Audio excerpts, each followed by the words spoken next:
Dr. Sophie Messager, and this is the Wisdom Messenger podcast. In this show, I interview pioneers in women's health and personal development about groundbreaking concepts that help women reclaim lost knowledge and restore inner wisdom. By bridging insights from ancient traditions and modern research, we question stale cultural narratives and midwife a new paradigm around birth, life transitions, and women's autonomy.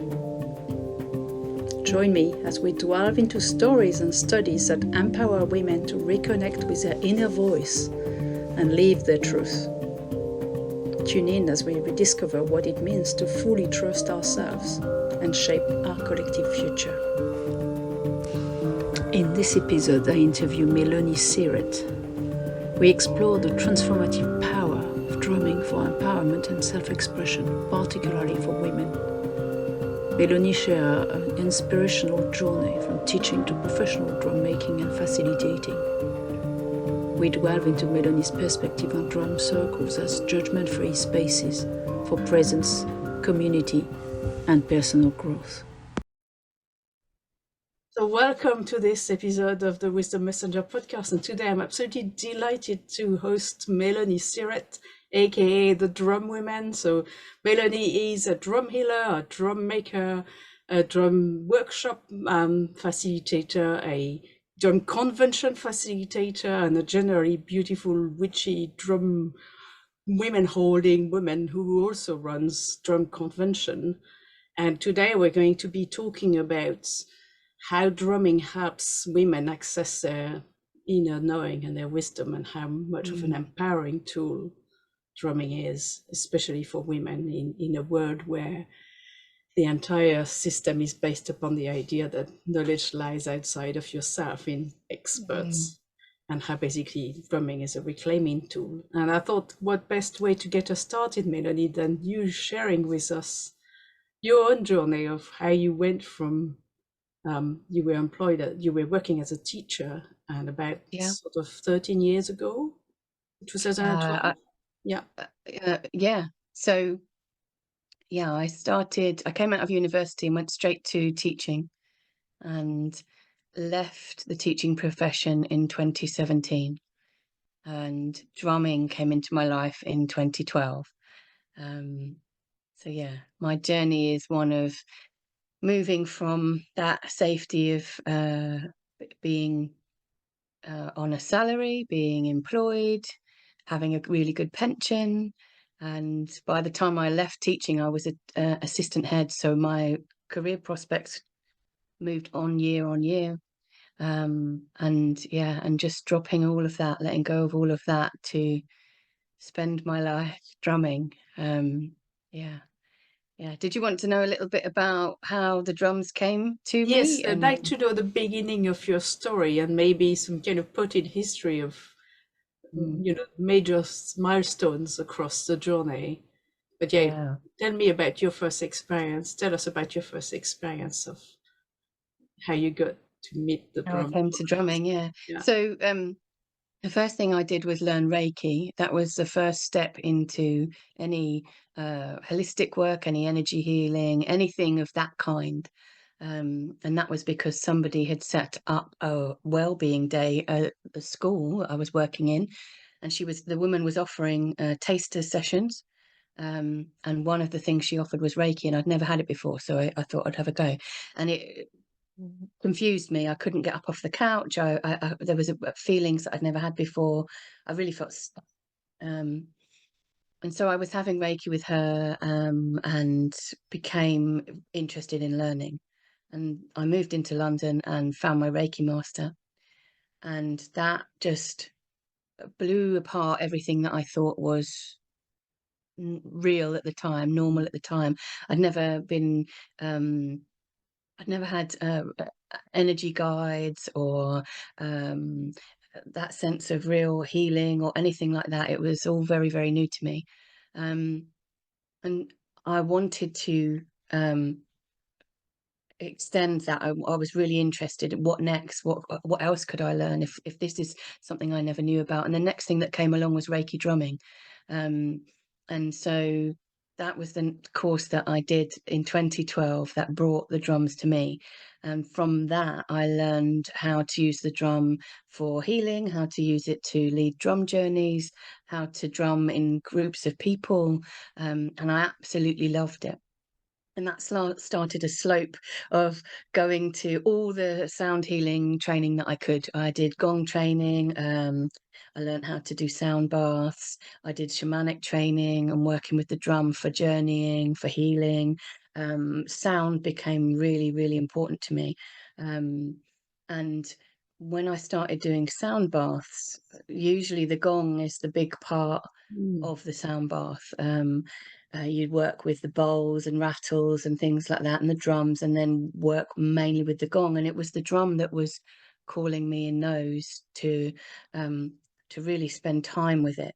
And then as soon as I started drumming, it was like I stepped aside and channeling happened. There would be songs that I didn't know the words to that just fell out of my mouth. Um, Words that I'd say to people, the way I drum around people change for the person, and it became the focal point of the sound baths, and made me think that there's something massive here for me with these. Um, I'd started uh, a women's circles, and then decided that I was going to start women's drum circles. And the only reason I wanted to do women's drum circles was because I had this a couple of years of doing a red tent and wanted to kind of find another space for women to be. And when we started drumming together, we started with intention, and things just, we had so much happening the same. We'd The first time I ever held a circle, there was two of us, um, and me and Kim, her name is, we were sat with our backs against the wall and drumming. And when we finished, we just looked at each other with a massive wow, and started talking about what we'd seen and felt and experienced. And we'd both seen a fire in the middle of the room and people dancing around, and the energy was palpable in the space. And it just, yeah, it was captivating. And I wanted to know more. So I kept running those circles. We did a closed circle where there was the same people um, every 2 weeks for quite a few months. And that's where it ramped up a bit more. So um, because it was the same people, we got more and more comfortable with each other and the way each other was in the space.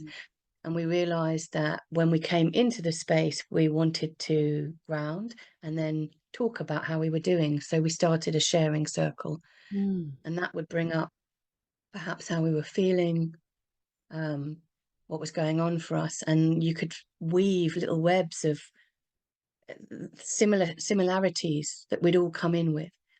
And so we started drumming with an intention for us to work with whatever it was that we'd come in with.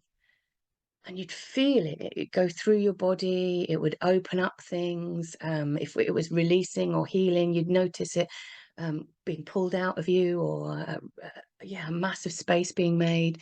And that, we started playing with that. And what if we tried this intention? What if we needed this? What if we called in the angels for this? What if we worked with our guide for this? Yeah, and it just changed everything. I had a lot of massive personal experiences in those sessions that have guided the way that I am now. So so that's how the drum circles came to being and came to be what they are. And in that space, I also got an opportunity to make a drum, which I loved. And then a couple of years later, I got an opportunity to make another drum, and it was done in a different way. And that time, my hands felt alive, and like they'd always known how to do this, and they wanted to do it more. So I started making drums at home, just trying, seeing what I could do. I learned a lot about how nothing can go wrong when you're making a drum, but I can't make a drum if I'm watching the TV or having a big conversation or listening to really busy music. But anything that happens can be fixed, and it's usually to do with something that's going on with you at the time. So then, yeah, and then somebody asked me if I'd teach that if I do a workshop for them so they could make their own drum. Mm-hmm. And then that was 2017. And that was when the drum woman in herself, I guess, was born. And from there, the drums have just continued to be my teacher, telling me how they want to look, what they want on them, how they want to be used. When I make them for other people, the same thing happens. There's this channel and they show me what they need to be. And then running the drum making workshops for people, the facilitator training so that people can drum in the same sort of safe circle space. And then taking them out onto the land. In the last few years, that's become a big thing. They've called me to stone circles, to places of land power, and then they show me what to do. So I don't have to know. The drums are my teacher, they tell me. But yeah, so that's the kind of journey. It was Yeah. a wild one of discovering things that I had no idea could ever be. Mm. And Mm. so what happened to make you take the final courageous step to leave the sort of reliable salary, reliable pension, reliable sort of what the modern world sees as a proper job? I'm doing quotation marks with my fingers here.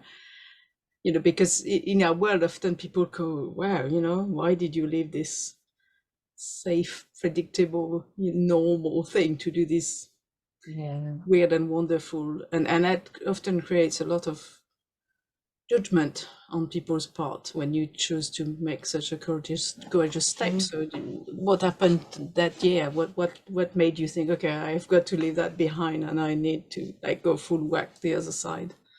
Yeah, it was. So it was a couple of years coming, perhaps even more, maybe it was even written in 2012, I don't know. But in 2015, the head teacher of the school that I was working in retired, and she retired a bit earlier than we thought she was going to. And I'd already made a decision to ask her just before she left if I could go part-time. Mm, Because what was happening was I was teaching full time, which in itself is a 24/7 kind of profession. You're never not working. yeah. Um, but I was teaching full time, and then at the weekends and some evenings, I was doing sound baths, drum circles. I'd learnt womb massage, and was doing all of this stuff. So I was almost running two jobs with no time. Yeah. And I thought I'd like to explore what it would be like to have more space to do the things that I'm doing in weekends and evenings in the daytime. Mm, Um, and like you say, it can make other people quite scared. And I'd had big conversations with my boyfriend at the time, who I live with, and he said, I don't want to carry you, in the sense of, you won't be making enough money. mm, But my job was really good. I could have a living wage working 3 days a week. I yeah. was working in central London, that I had a good wage. And so that made it easier. I felt like I was safe enough to try. Mm, And then she retired earlier than we thought. And so I had to have the conversation quicker than I thought. And so in 2016, I went in as part-time. So she left and a new head teacher came in. And then that head teacher discovered some things that weren't very good happening, that were going to actively impact on the school yeah. as the SATs came out. So it was like the universe put these things in front of me. This is crazy and really difficult. Yeah. Are you going to stay? Yeah. And I was like, yeah, I'm going to stay. And then we got an Ofsted that wasn't very good. This is crazy. It's not very good. Are you going to stay? Yeah, I'm going to stay. Mm, And then I carried on into the next year, and then there were difficulties with leadership, and I was now an assistant head, and other people had gone on maternity leave and things like that. So there were two new assistant heads holding a space that was much bigger than what they really should be. And again, you're going to stay there. And then it got even better than that. And I'm not going to kind of go into the things, but when you think how much more can happen, it happened, and then it happened again and Yeah. again. Yeah. And so in my work role, I was stressed out, but lucky that I was part-time. And I sat there, and in my life role, as it were, life role, I had left my boyfriend in the January. I'd moved out in the March, and then in the May, on the 31st of May, when you can put your resignation in, the last date you can put your resignation in, I sat there at 11:30 at night with a resignation letter typed out that I didn't even know I was going to write. I Yeah. had no plans to resign. And I sat there and looked at it. I had half an hour, it was 11:30. And I thought, are you going to do this? And I thought, I'm not happy anymore. This isn't making me joyful. All the other stuff I'm doing is full of love and care and healing and community, and my work is just getting more and more difficult. And so I pressed the button and sent it. Um, and yeah, after I sent it, I thought, what have you done? What have you done? um, so that's how that came about. And luckily, I also was doing some consultancy, so I had some money elsewhere.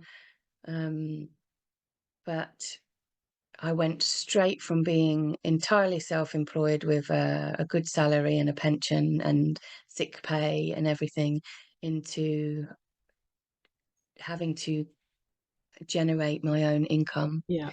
And then what happened later that year was I also got rid of the consultancy, so I was completely Drum focus. self-employed. Yeah. Yeah, yeah. And so, what would you say for you have been the biggest challenges and rewards in having made that leap? So the biggest challenge has there've been two challenges, I think. One was there was a point where no money was coming in, Mm. and I had to pay rent in London, uh, and all the other things that come along with renting a place. And I had some savings, and they were running out. And that was scary, because made what that happened after that was I moved back in with my parents, which I didn't want to do. I felt a bit of a failure Mm. initially. Um, but actually, what it did was take me out of London before COVID happened. And so instead of living on my own, I was living with my parents, people who loved me. I was safe. I was happy, instead of being on my own in a house in London. Um, and so, although that was really petrifying at the time, and also I felt, like I say, a failure for a moment, it was actually the best thing that could have happened to me, Mm. um, and changed my work for the better. And the other thing as a challenge has been trying to get out of the mindset that I was in from 15 years of being a teacher and then being in education all my life personally before that.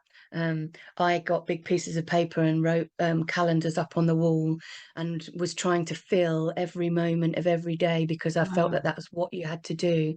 And over time, I've realized that no, what I need to do is follow the bliss, follow the things that come forward, the opportunities, and I can do that when I want to. I can schedule things, and um, it's not it's not run by a calendar system that it demands that it's full all the time, Mm. and I'm running on a hamster wheel, you know. Yeah.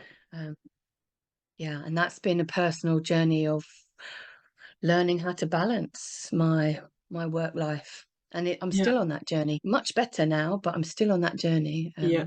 I mean, what I'm Yeah. hearing, which is very interesting, because, we're talking about women and drumming, and there's a we live in a society that's entirely designed for men and by men, with an idea that you're supposed to be productive all the time, predictably.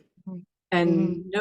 none of it takes into account that we're cyclical beings. All of us are cyclical beings, but of course, when we have our Yes. menstrual cycle on top of everything else, and this idea of like, I battled with that too when I left employment, and in fact battled with that for many years, and I'm still myself battling with that idea of like predictable productivity, you know, Mm. and Well, like you say, being 9 to 5 type work, yeah.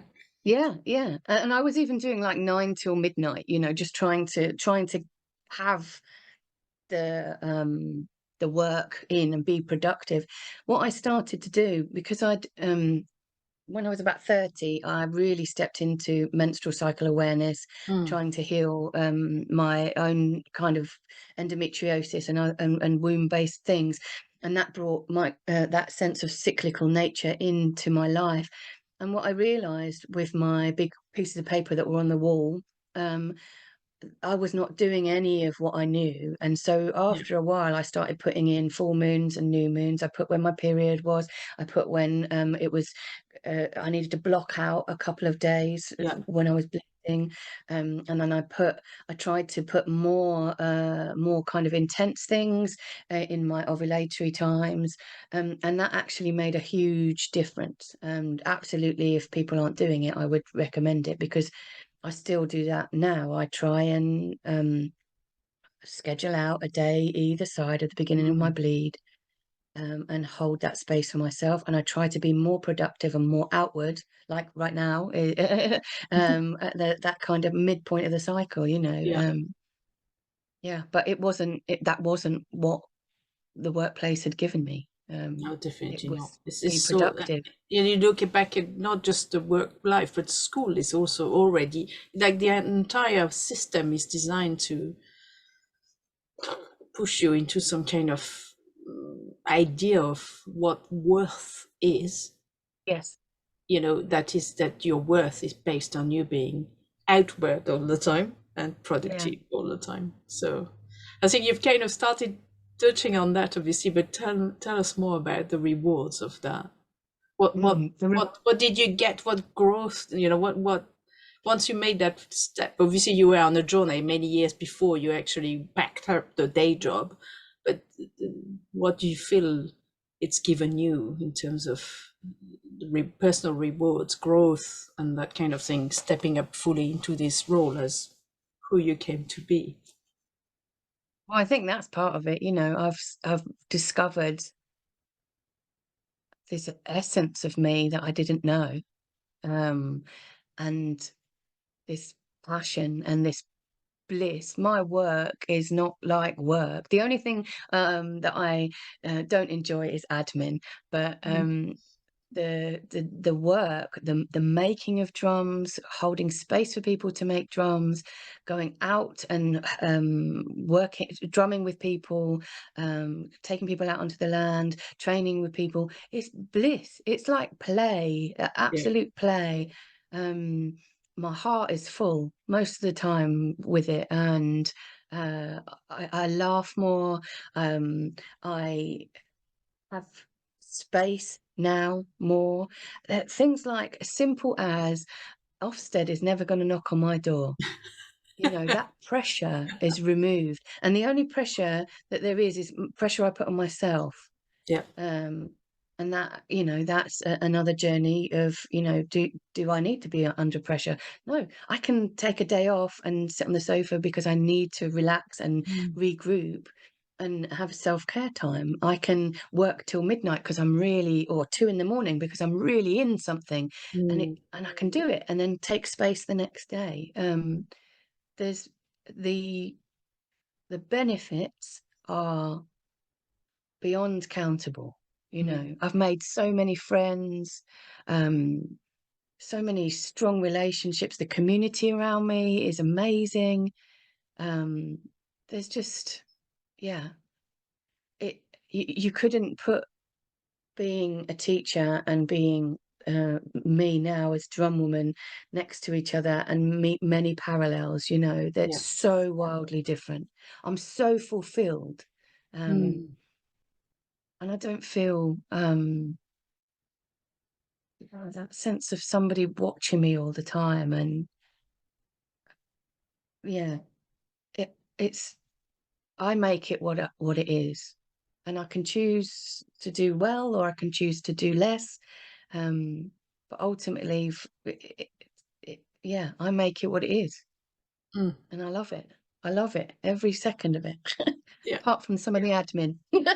Yeah, I can relate to that. I want to just share a little thing, and maybe we can talk more about that for the listeners who are new to the world of drumming. Is that because often I think when you're not in that world, you can easily think, oh, how can one, it feels such an esoteric niche world compared to teaching, where everybody knows what teaching is, but drumming, making drums, that's is much smaller proportion of the population. And I just want to share this story, and maybe you can go into more details about that. Is that when last year you decided to, at very short notice, organize a women convention of women drummers, and literally I think you offered it in the summer and then ran it in November, and it had 150 attendees with a waiting list. It was full with a waiting list. Was that a surprise to you? Yeah, it was. It was. With that, I knew I needed to do something of a nature that brought people together, and it was kind of that sense of it was a universal push, and I'd had this push for quite some time, and I kept digging my heels in and saying, I'm not ready. I don't know what it looks like. I've got big bits of paper with scribbles all over where I was trying to piece it together and work out what this offering, what this thing was. And I sat in that space where I wasn't having to do anything. And it popped into my head, and it was like, you're going to do a convention and you're going to do it now, get it out there. And I thought, I'm not ready. And it was like, do it. And so I trusted, that it was the right thing. And I made the ticket link, and then people started Did buying you tickets. And organize a big event like that ever before? I've organized events, but nothing that big. Yeah, 30 people maybe max, yeah. nothing like that. Did And that feel the scary to um to it it made the Virgo in me be very productive. Mm, So I had lots of lists and lots of timetables, and I like the program and things. I had it all written down, and I kept wiggling it around, and I had to be I felt like I needed to be very focused, and know where all the things were going. The scariest thing was the cost of the hall, because I hired the hall. I hired two of the three halls, and then quickly realized that we're going to need the whole thing. yeah. And that felt like a huge expenditure where the money hadn't already been in. I, Um, but the amount of people that came forward when I announced it, asking to do workshops, asking to do talks, asking to do performances, it all just slot in, and I ended up with more people than I could mm, schedule. Um, and yeah, I just, on the day I was flapping about a bit, trying to make sure everything was okay, and all my lists disappeared in the morning, and I just stood like a headless chicken for a little while. And then Karen took the list and found the list and started going, have you done this? Have you done this? Have you done this? Yes, yes, yes. What needs to be done now? This. And it all just worked almost like clockwork.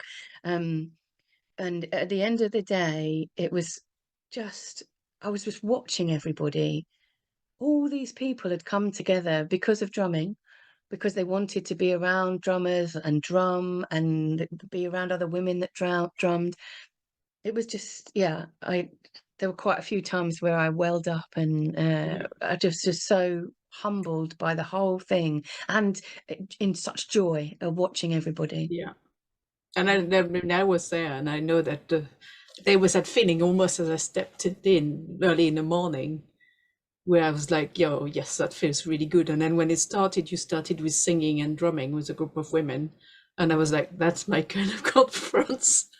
And I was a scientist before. I used to go to conference. It was dry and serious, and there was none of that joyful. I was like, I'm so glad I'm no longer in that world. I'm sure you felt if you ever went to any kind of teaching. I don't know if teachers do conventions, but if they were similar events, that I've always found the sort of seriousness of the corporate world or the employed world, to be, this felt really alive, and that Yeah, everyone who was there really wanted to be there and was excited to be there, yeah. you know. Well, so I like as a teacher, I used to go to conferences and speak at conferences, and like you say, a lot of it was very dry, very somebody at the front was talking and you were listening for hours. Um, and as a speaker, I'm not like that personally, so I would speak as I am, and I felt like it was a bit more alive. But Mm, I'd been to a few conventions for different things and noticed things like that, like when it's very academic. That's great if you're in a room of academics. When it's very niche on a particular subject, that's great if people know about that subject. And we were inviting people who drummed, women who drummed and could be drumming in all kinds of different styles. yeah, They could be doing drum kit band drumming, they could be doing West African, Middle Eastern drumming, hand frame drumming, they could be doing the shamanic drumming styles, they could have been doing any kind of drumming.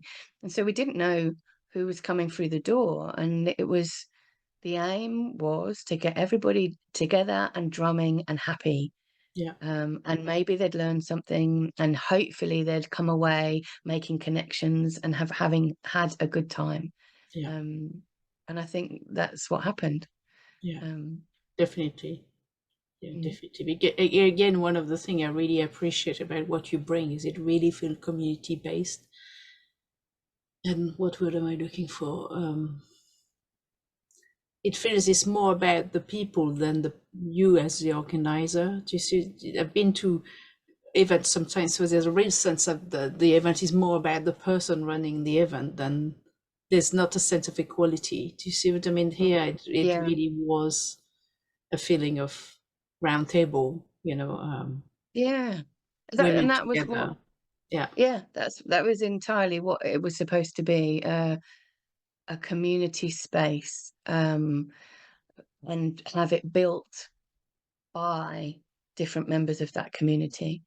Um, because I could have run a day's worth of talks and drumming and things on my own, but yeah, there were so many other skilled people, um, bringing so much more richness. You know how much how Yeah, how much richer is it when there's a lot of different things that you can see and hear, and people you've not listened to before, people you may have heard before, drums you might not have played before. I couldn't have done what Georgia did with the Middle Eastern frame drum with their yeah, hands. And yeah, and the djembe, Sarah, who was doing the djembes, they're not my skill set. So I wanted there to be that sense of this has been a day full of drumming. yeah. And it was. And you're doing it again twice this year, right? I just want to Yeah. give you a chance to, do you want to tell us, before we go back into talking about what drumming Mm. does, do you want to tell us about, you're doing not one, but two drumming Yeah. convention, so it's in the UK, it's in Colchester. Do you want to tell us Yeah. about, yeah. Yeah. So I knew that when we did the women's one, that I would also put on a mixed convention, because I run a mixed drum circle, and again the richness of when we all come Mm, together and drum is wonderful. And so trying to get the date was quite tricky, but now it's set for the 20th of April, and it's a day like the November just past convention was. Same kind of setup. There'll be two things happening at the same time. Workshops, talks, performances. There'll be stalls, there'll be kitchens, there'll be a raffle. It'll be a full day of community drumming. The only thing that's going to be very different is that we're going to have space for a whole group drum circle, which we didn't do in the previous one. There was a drum circle, but there was also a chakra dance with drumming happening in the other room. But this time I'd like to explore that coming together as a community and drumming with intention, and see what that can raise in energetic wise and community wise. And so that's that one. The tickets are £30 and they're on sale now. And then the November one, so the feedback was they wanted more and a bit more space between the workshops. And so we've booked it over 2 days. So it's the 9th and 10th of November. And the 9th, on the Saturday, we have one of the halls until till late. So the aim is to have the workshops in both halls again, a bit more space in between them, the workshops, talks, performances. And then on this in the evening, we'll go into another performance, and then perhaps some kind of I'm thinking some 5 rhythms or ecstatic dance that people could stay for if they wanted to. And the aim is also to provide a dinner, some food for the evening. And then we come back on the Sunday until 4:30, I think.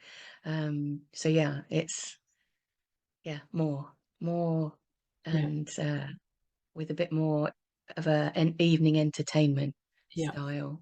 And I think I want to explain to anybody who's listening to this and think I really feel the call. I've never banged on a drum. I don't know how to, that this is not the kind of space where you need to come with previous skills of either rhythm or experience. It's probably a good idea to have a drum, but there probably would be some to borrow. Yeah, there'll be, I had about 30 that people could use last time. And that it's such an inclusive space that, because I really feel, and I think that kind of segues us really quite well in going back to talking about what it does for women, that people have often got this longing, but what I love about the space that you create is it makes it safe for people who have not, all sorts of range of people from inexperience to experience, because people will often feel this longing, but they're worried about not doing it right or not knowing how to, and that kind of stuff. So in your experience, because you've been making drum and leading circles and workshops and whatnot for many, many years now, and specifically talking about women, what do you see getting drumming in women's life does? I know this is going to do more than one thing, but can you try and laser focus on one main thing that you notice happens? Yeah. So the biggest thing that I see it doing is opening up personal self-expression. Yeah. And what that tends to look like is whether it's just banging the drum and then realizing that you're banging the drum in the way that you're feeling, or whatever needs to come through, and then opening up the voice and sound and moving the body, and then it coming to a space where your truth is accessible. And we're not often given the space to really express deeply what's going on, and we don't always know, under all the layers and all the masks and all the roles and the hats that we wear, what the core of us is doing or feeling. And I feel that the biggest thing that drumming does is get you into that space. It's like, it's heart space. It's your deepest self. Yeah. And from that comes all the other stuff, the opening up of different worlds, the shifts and the changes it creates. And can you tell us a few without identifying people, can you give us a few stories of really it's stuff that's really stuck into your mind as examples of what you've just described, of how much growth it brings to people? Yeah. Very early on, when I was doing drum circles, one of the women was hitting the drum. She hadn't drummed before. And like you said earlier on, there's no experience needed. Everything that you need is given, and then you're given the opportunity to allow that to express itself in the way it comes. And she had had a bereavement not very long ago, and she, yeah, she, the voice wasn't there, the body movement wasn't there, but the way she was hitting the drum was allowing this expression of grief Mm. and all the other anger, all the other emotions that were linked to that. And when she spoke afterwards, she just it just all poured out. Mm. She didn't realize how much tension she was holding. She didn't realize how much she needed to really let it go. Um, she didn't realize how much hitting a drum would allow that to move. Mm. Um, so yeah, she was one. She sticks out in my mind really big. And then there are so many others that have come in and said things like, "Oh no, I can't sing," and "No, I can't." No, no, no, I don't do any of those things. And then we'll drum our first round, and then we'll drum the second round, and they're finding themselves their mouths opening, and they're making quiet noises, and then they get bigger, um, and then at the end, again, that sense of sharing, that space to share, that they're saying, "Oh, I had no idea. I've never sung in front of anybody before ever. Mm. I wouldn't ever make noises like that in front of people." But the space is so safe that whatever comes is welcome. And yeah. And then there are other things, there are people who've gone and changed their entire lives. They've um, drummed, and it's brought up understanding of what's not working or serving them anymore. I think that's the better word. What's not serving them anymore, what's not bringing them joy, um, what's keeping them small, perhaps. And then they've been given the space that they can keep coming and keep coming. And there's no judgment, there's no competition, there's space to be heard, and they can speak about it if they wish. And then slowly the changes start to be made, and people have got whole new careers, whole new lives. Mm. Yeah. A lot of people talk about it's life changing. Yeah. Yeah. It's one of those things. I don't think you can get it until you've had the experience. It's because the experience is going to be different for so many people. One of the, as I listen to you, one of the recent story I have in my drum circle is a woman, and she's allowed me to share the story. I'm writing a book, as you know, about drumming and women. She's allowed me to share the story in the book, so I know I can share it here. She came to the drum circle because a therapist told her it might help her feeling safe in her body. And the first drum circle, she had a very, very powerful experience and has been coming ever since. And she says the therapist cannot believe the difference Yeah. it's made to her. I can When imagine. years and years of talking therapy had not shifted anything, Yeah. in that way. It's and it's safe, as you say, because people do not need to speak and re-experience trauma. They can just speak through the drum, and it transcends language. And one of the beautiful thing I find every time I run a drum circle, I'm sure you have the same experience. People arrive and they're a bit frazzled from their day, and they're not quite there, and they're activated. And then the more we drum, the more we just around this like a layer, and people deeper and deeper. But one thing I found the most touching through the whole thing is a sense of shared humanity beyond politics, beyond beliefs, beyond whatever people bring to the space. By the end of the space circle, it always feels like we're all one. Yeah, And absolutely. people feel like friends, even they've never been before. Mhm. I Yeah, just that's marry another them. thing that's said regularly, that sense of like, I feel like I've known you all forever Mm, and I've only been here once. yeah, That, yeah, it's a real oneness, isn't it? it is. It And is. I can feel that what you were saying at the end. I can feel it. It's like it's somatically in me. Um, that sense of at the end, like perhaps you're sitting in your chairs or whatever, or on the floor. There's a real peace, a Yeah, real peace. and presence.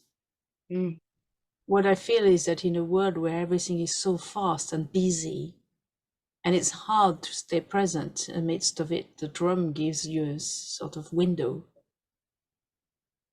of the soul, window of the space, window of the what it's like to just be there. And it yeah, feels like that at the end of a circle, that everybody's yeah. just there. Lots of people say, "Oh, I wish we could do this every day. Yeah, I wish I could talk like this, or I wish I could make this sound or whatever every day." And I come here because this is the place that I can do that. And it's almost like you step out of everything else that's going on, even though it's still all going on, yeah, but you step into this other space. And I think for me, because this is my life now, I can live like that. And I think anybody can yeah, speak like that, hold that space for themselves, find that peace within themselves because it becomes rooted within you. And then your life changes and you leave your career and you start new businesses and yeah, but that it does, you can take it with you. It's not just an experience in a circle. yeah. It becomes part of your life. A couple Mm. of days ago, I was talking to someone who made a drum. And when she made a drum with a person that taught her to make a drum, and she said a thing that I know I did at the beginning, and I'm sure most people do. So how do I play this thing? And the teacher said, just follow your heart, like play with it. It didn't give her any guidance. Because again, where this way of drumming is so incredibly empowering is, again, we live in a society, I'm sure you have that when you teach, how long should I, or how fast should I, what rhythm, and people often, that's one of the biggest questions I get asked about the context of drumming. Like I've been teaching about drumming for childbirth, and people like, oh, so what kind of rhythm? It's not that kind of drumming. Rhythm in drumming is a thing and it's beautiful, Mm. but it also makes it a lot harder for people to do if they've never had any experience of that before. And the liberation of this process is that you follow your own path. Mhm. Yeah, and I think that's one of the barriers that people feel are in place for coming to drumming. I won't be able to do it right. Yeah, I don't have any rhythm, and when like when people make their drums or they come to the drum circle, I just say, look, we just start like this all together. Everybody can yeah, do this. And then the moment that your heart wants to do something different, you go with it because it's your expression. It's coming through you. You know what to do, even if inside we don't know what to do. yeah, We've opened up into a space of shared experience where the rhythm will just take us, and it will take us wherever it takes us. yeah, Yeah, everybody can drum, and no one needs to worry that they can't. yeah. It's like singing, isn't it? Mm, Or yeah, dancing. Yeah, absolutely. yeah. Yeah, So Melanie, what, before we've wrapped this up, do you want to tell us where can people find you? yeah. They can find me online. My website is thedrumwoman.com. And you can find me on Instagram and Facebook at The Drum Woman. And then obviously on the website, it's all contact details. It's got schedules for drum circles, drum birthing, retreats, training, everything's there. And yeah, it's And you good. you work in the UK at the moment. You Yes, yeah. work outside the UK. I do travel, and I travel all across the UK and have been to other places as well. So I'm open to wherever the drums want to take me. Yeah. Thank you very much, Mel. I'm really delighted you came to share your journey and your experience with us today. Pleasure. Thank you. We- Thank you for having me. I hope this helps lots of other people to start thinking, I want to try what she's talking about. Yeah, do. It'll change your life in the best way possible. Thank you. It really will. Yeah, thank you.